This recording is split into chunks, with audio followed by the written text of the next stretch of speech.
ನನಗೆ ನೀನೇ ದಾರಿ ತೋರಿಸ್ಬೇಕು. ಹೇ ರಾಧಾ, ಮಾತನಾಡುತ್ತಿರುವೆ. ಇಂತಹ ಕಾಮ ತುಂಬಿದ ಕಾಮ ಪಶುಗಳನ್ನು ಮಷ್ಟ ಹಾಕಲಿ ಈ ಚಿತ್ರದುರ್ಗದ ನಾಡಿನಲ್ಲಿ ಚಲಿಸಿ ವೀರ ಮದ ಕರಿನಾಯಕ ಮದಸಿದ ಆನೆಯನ್ನು ಮದವನ್ನು ಅಡಗಿಸಿ ಮದಕರಿ ಎಂದು ಬಿರುದು ಪಡೆದು ಈ ಕನ್ನಡ ನಾಡಿಗೆ ಕಣ್ಮನೆಯ ಪಲಾಜ್ಯ ಮುಂದಕ್ಕೆ ಪಟ್ಟದ ಕುದುರೆಯನ್ನೇ ಆರಿಸಿಕೊಂಡು ಹೋದ ಕಸ್ತೂರಿ ರಂಗನಾಯಕ. ಇಂತಹ ಧೀರತ ಮಹಾರಾಜರು ಹುಟ್ಟಿದ ನಾಡಿನಲ್ಲಿ ಜನಿಸಿದವನು ಕಾಣೋ ನಾನು. ಮುಚ್ಕೊಂಡಿಲ್ಲ ಜಾಗ ಖಾಲಿ ಮಾಡಲ್ಲ. ಹೋಗುತ್ತೇನೆ ಕಣೋ, ನಾನು ಈಗ ಹೋಗುತ್ತೇನೆ. ಮತ್ತೆ ಪುಣ್ಯಪಡದಲ್ಲಿ ನೀನು ನಿರ್ಭರ ಹಂತ ಮಾಡಲು ಬರುತ್ತೇನೆ. ಅಲ್ಲಿಯವರೆಗೂ ನೆಮ್ಮದಿಯಿಂದ ಇರು.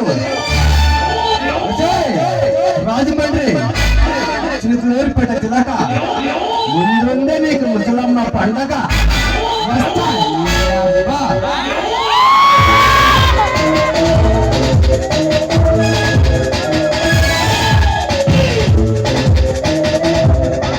ಮಾವಯ್ಯ ಮಾವಯ್ಯ ಮಾವಯ್ಯ, ಸವಾಲಿಗೆ ಜಗ್ಗ ಹಾಗಿದ್ರೆ ನಾನು ಇಲ್ಲಿವರೆಗೂ ಬರ್ತಾ ಇರ್ಲಿಲ್ಲ ಮಾವಯ್ಯ.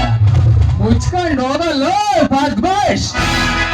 ರಾಧಾ, ನಾನು ಇರುವವರೆಗೂ ನಿನ್ನನ್ನು ಮುಟ್ಟುವುದಲ್ಲ, ನಿನ್ನ ಗಾಳಿಯ ಸೋಕಲು ಸಾಧ್ಯವಿಲ್ಲ.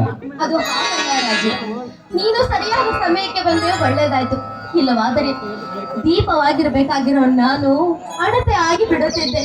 ಮನವು ಮನಸ್ಸು ಹರಕು ಮುರುಕು ಬಟ್ಟೆ ಅಂತಾಗುತ್ತಿತ್ತು ನನ್ನ ಜೀವನ. ಅದು ಈ ನಿನ್ನ ಜನ್ಮದಲ್ಲಿ ಅಂದುಕೊಳ್ಳಬೇಡ ರಾಧಾ. ಹೋ ನನ್ನ ಪ್ರೀತಿಯ ಚೆಲುವೆ, ಹೊಳ ಮನಸ್ಸಿನ ಮಂದಾರದ ಹೂವೆ, ನೀನು ಹೂವಾಗಿ ಹರಳಿ ಬಾ ನನ್ನ ಹೃದಯದ ತೋಟಕ್ಕೆ. ತೋಟದೊಳಗೆ ಬೇಕೇ ಬೇಕು ಎಂದು ಬಯಸುತ್ತಿದೆ ಈ ನನ್ನ ಮನ. ನಿನ್ನನ್ನು ಮುಗಿಲಿನ ಅರಮನೆಗೆ ಕರೆದೊಯ್ಯುವ ಹಂಬಲ ಅತಿ ಹೆಚ್ಚಾಗಿದೆ. ಮಿಂಚಿನಂತೆ ದೂರದಲ್ಲಿರುವ ಆ ನಕ್ಷತ್ರಗಳನ್ನು ತಂದು ನಿನ್ನ ಮುಗಿಗೆ ಮಾಲೆ ಮಾಡಿ ಮುಡಿಸಿವೆ. ಹಾಗೂ ಆ ಸೂರ್ಯನನ್ನು ತಂದು ನಿನ್ನ ಹಣೆಗೆ ಕೆಂಪು ತಿಲಕವನ್ನಾಗಿ ಇಟ್ಟು, ಹಾಗೂ ಆ ಚಂದ್ರನನ್ನು ತಂದು ನಿನ್ನ ತಲೆಗೆ ಕಿರೀಟವನ್ನಾಗಿ ತೊಡಗಿಸಿ ಶೃಂಗರಿಸುವೆ ರಾಧಾ, ಶೃಂಗರಿಸುವೆ.